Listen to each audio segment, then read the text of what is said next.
You're listening to Clam Radio on WUSB 90.1 Stony Brook, and we are talking with first-time novelist Athena Kaiman. How does a young woman from New Jersey end up in Tennessee? That's a great question. That was a long journey, mostly because I got tired of the long, cold winters and went to Miami and then came halfway back. I see. And when did you start thinking about writing, and were there favorite writers of yours when you were growing up? I think Frances Hodgson Burnett was really my inspiration after I had my daughter Catherine, who we call Katie, because I thought the legacy of leaving a book behind was something really cool, and she really enjoyed so many of her children's books. Now, speaking of children's books, my understanding is that your book, which I'm going to tell the audience is called Dar Earth Oraculi. Did I pronounce that correctly? Oraculi. Dar Earth Oraculi is the first of a YA, which stands for Young Adult, fantasy series, and it's written and published this past year. And this is essentially designed for the young adult reader. Is that correct? Essentially, yes, but it is written for an adult. What were some of the ideas that have led you to the writing of this book?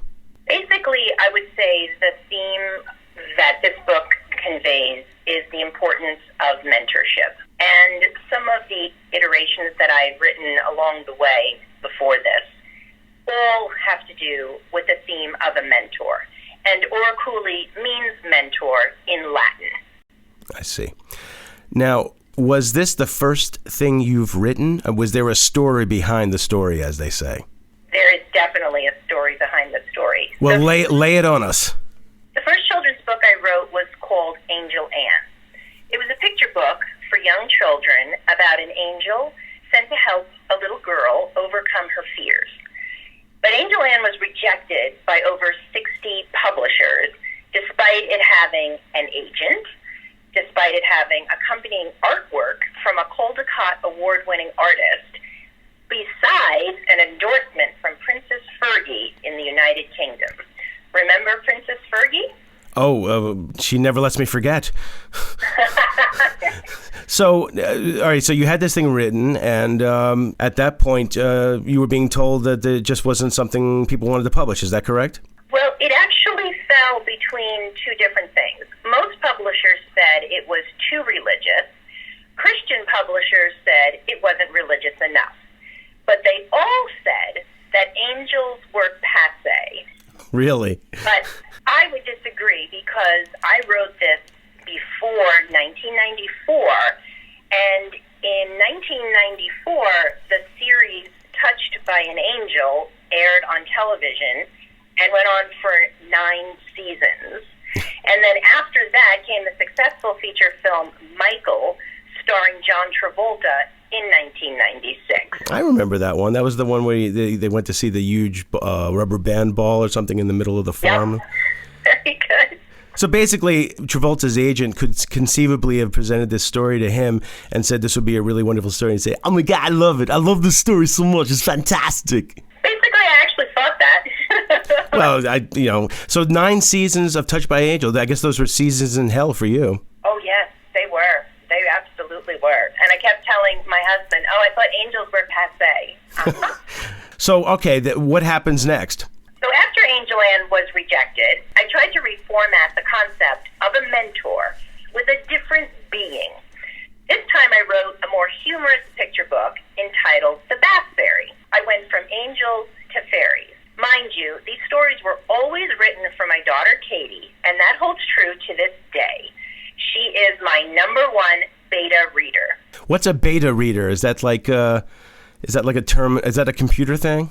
A beta reader is someone that you want to review it and you want to test mark it. It's kind of like when TV or film puts a group of people into a screening room and they say, "Do you like the ending? Do you want us to do an alternate ending?" So basically, you put your narrative art in your child's hands. Exactly. And she was not even, 3, 4, I think? Yeah. A precocious editor at such a young age. It's so true. And she hasn't changed one bit. So basically, you found yourself in a place where I guess the day-to-day existence was not lining up with what you were imagining, so you created your own world. Well, that's absolutely true. And so now, Dar Earth Oraculi begins I'll just read the back of the book, begins the odyssey of these two worlds interconnected by a shared sun. And the premise seems to be the following. Through the protagonist, Ailish, a magical being born of human parents in 1546 Ireland, and her Oraculi, Lady Antonia, born in 1521 at King Henry VIII's court, learn the history of Dar and Earth, from medieval times to present day, from the devastation of the plague to the current threat of humanity's extinction from anthropogenic climate change, experience how politics, religion, science, and ideology collide in both worlds. Pretty interesting. Now, what exactly is Dar and Earth? We were looking at it earlier, and John asked me what that was, and I thought, who better to ask than the author? Well, good question, because DAR is actually an acronym which stands for Dignity, Acceptance, and Respect. I wanted to create a world where that was more prevalent than it is here on Earth. Well, you get no arguments from me. And I decided in this new iteration that I was going to, we're fast forwarding now to 2015, so a long time that I went back to writing. Mm-hmm. And I moved the Bath Fairy into a middle grade chapter book. I thought that might sell better, or perhaps I could have it at a higher level. And so we presented it as a middle grade chapter book to the head of the children's division at one of the big six publishers. And I was told that my writing, they rejected it. And I was told that the writing was a too high a level for middle grade readers, and 8 to 11-year-olds outgrow fairies by age 8, as well as taking baths. So that was what led me to go back to the drawing board and make up my own being named Ailish, mm-hmm. and my own world called Dar. And as you said earlier, Dar stands for dignity and acceptance and respect? Yes, correct. That's great. And you must feel a bit of a prophet in the use of the name Ailish, because isn't there now this great pop singer sensation and Billie Eilish? Yes, thank God I didn't spell it with an E. Well, now you know, of course, who you're going to have to get to score the eventual feature film adaptation of your book, right? Most likely. Yes, because I could just see the press release writing itself as Ailish, sung by Eilish. Exactly. And also, Ailish's mother's name is Saoirse, so you can bet that Saoirse Ronan's going to have a hand in this, too. Oh, my God. Let me ask you a question. I just want to jump in on this because it's been something I've been wrestling with since I've read the book, actually. I, for whatever reason the fates have decreed, am a male, sometimes called a man. And I, at one point, was a young man, and then before that, a young boy, and before that, probably a slide in a petri dish somewhere. But my question is this. What would you say as the author of this book, but also as a woman, and also as a daughter, and also as a mother, and also as somebody in this time in our land and in this generation, what would you want to say to the young boys? Say, for example, you were giving a talk at a high school. What would you want them to understand as the themes of this book? I would want them to understand that the world we are currently living in has been run by men, or the male species, since the beginning of time. And the world that we currently are experiencing is not going very well. So perhaps the lack of female participation at the very high levels of all of our institutions, whether they be of learning or of corporations or in government, has really done a disservice not only to humanity but also to our planet. What would you say is a more prominent theme in the book from your own perspective, not only as an author but somebody who's just lived a life? Would you say it was more based in the idea of science or in the idea of politics, or is it a little bit of both? It is absolutely a little bit of both. It is rooted in accurate historical and scientific facts, which have all been researched and all came from very prominent sources. But on the other hand, the book, I cannot say is not political, because it most definitely has a political subtext. But I would imagine that on some level, and I'm sure as a conscientious writer you've thought of this, it would be not unlike the writing of Ray Bradbury, where in the 50s and the 60s and even into the 70s, he would write pieces and short stories and novels and such in this idiom, the science fiction genre, the fantasy genre, that was, of course, invested in character and in plot and in theme, but also was invested in the moments of the day and the time. Where would you put yourself in that category, in that kind of a comparison? It's a privilege to even have a man of that esteem to be in this interview, Ray Bradbury. Wow. But actually, Ray Bradbury was a great influence in my home, and my brother was a great fan of his, and he made me he's my older brother, and he also made me a great fan of Ray Bradbury.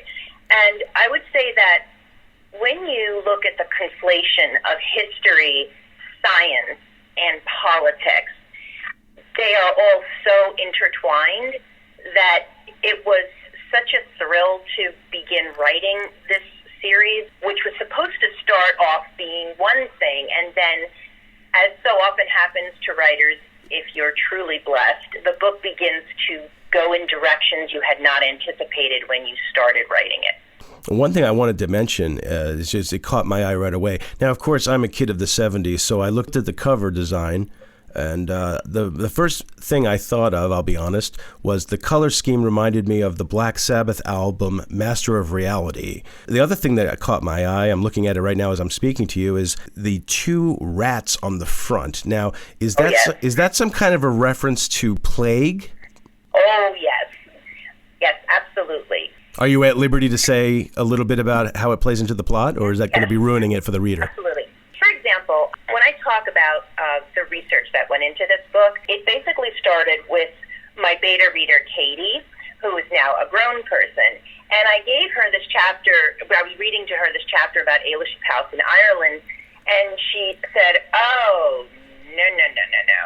She said, Mom, I cannot see this house in my mind. You're going to have to go back to the drawing board. And I was like, oh, but I really don't want to do that. And she's like, oh, but you really have to.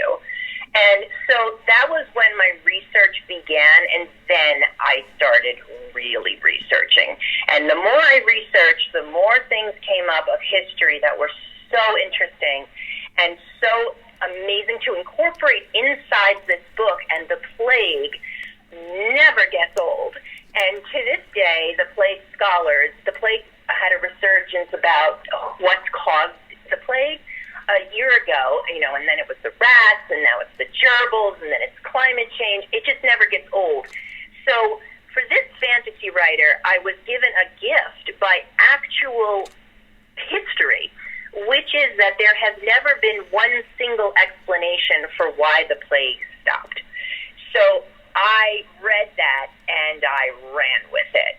It was a gift from all the research that I did. I was so thrilled. I was like, oh my God, finally history is going to do me a solid and let me have something that I can use creatively. That's fantastic. Now, do you at this time envision a certain film director perhaps, or a certain streaming service bringing your story to the screen, whether it's the big or the small? Definitely. I think that very similar to the series Outlander, I remember reading a piece that Diana Gabaldon wrote about having very famous screenwriters try to put her books into a movie. And she had a great deal of difficulty with it because they just could not capture it all in 2 hours. So what I would say, because this is hopefully going to be a trilogy, and each one of the books could easily be one season, if not two, I think that a streaming service like a Netflix or whatever would be a perfect way to go, because it would give you the amount of time that you need to really delve into the history and the science and the politics and the patriarchy behind the book. That sounds great. Anyone who listens to this interview or these interviews or hears me on Clam Radio every once in a while, or even knows me or has talked to me for more than 17 minutes, realizes that I'm kind of an at-sea existentialist. And I must admit that thinking about this interview and talking with you today about your new book, Dar Earth Oraculi, and what I was going to tell you, Athena, is that I am a male, a male on the planet, and I was thinking about Dar and dignity, acceptance, and respect coming from the side of the matriarchal good, the feminine spirit, and feeling as kind of disenfranchised and sad and blown apart as I do these days as a male on the planet Earth, I was thinking of a place called JAR, which stands for jealousy, anger, and rot, because that's all I ever feel these days being a guy in America. I wonder, with that as the lead-in, what you may have up ahead. Well, you talking about book 2, or did you want me to continue on with the patriarchy in book 1? Well, I would say, where are you going to be going next with the story? Is there already a book 2 written? Yes, there is. I have finished book 2, and we are in the processing of doing the editing portion of the book, making sure all the, things are crossed and dotted, and the commas. But basically, the book is finished, and I am very, very excited about this book, because the first book takes you through history, but this book takes you back to present day. And we are dealing a lot with climate change. That is the science of our day, not the plague, and that is basically what the second book entails. So Athena, I was thinking to myself, all authors like to be read by as many people as possible. And being that the book is so sort of focused thematically on the female side of the equation, what do you feel would be a kind of a theme or a focus in your story that might speak to the other side of the room, the male side of the room, if you will? Well, I think that the focus will always be science and history. But now in the climate that we are living in, which is all about climate change, the science has been lost, and we need to recapture that. And I don't think it's a male-female issue at this point at all. I feel that it is also a major thing would be love, which is in the book. And I don't think that any of my male readers felt in any way alienated by the book. In fact, they have become my greatest fans, which was a surprise to me, because I thought, being a more female empowerment series, that it might run the risk of that, but it has not to date. So I'm really happy about that. Well, I'm happy to hear that, and I would like to let everybody know that, again, the name of the book is Dar Earth Oraculi. It took me the entire interview, but I finally got it right, and this is by Athena Kaiman. Now, this book, as I understand it, is available on Amazon.com, but where else could people buy your book? It is in every bookstore where books are sold. You can buy it in Barnes & Noble. You can buy it on BNN.com. You can buy it on Amazon.com. You can buy it on a book publishing company's website, anywhere that books are sold. Now, the book publishing company, also based in Tennessee, they act as a distributor for you. Is that correct? That is correct, and they have been simply awesome and have expanded this whole genre and are allowing me to really run with it and gave me a lot of freedom. I'm very, very grateful. That's fantastic. Hey, listen, a tree grows in Brooklyn, but apparently a nifty YA series grows in Nashville, Tennessee. It does. Let's leave it on this note. Say you're put into an office in a big building in Hollywood, and someone walks in and says, "Okay, kid, give me the pitch for your story in 8 to 10 words." What would you say? I would say Oraculi is where scientific and historical facts collide with fantasy. Okay, this is Anthony Pomes. I'm happy to be here co-hosting on Clam Radio this morning on WUSB 90.1 Stony Brook. We've been speaking with the effervescent Athena Kaiman. Thanks so much for joining us. Thank you so much for having me on the program. It is very much appreciated. Thanks so much, Athena. Thank you.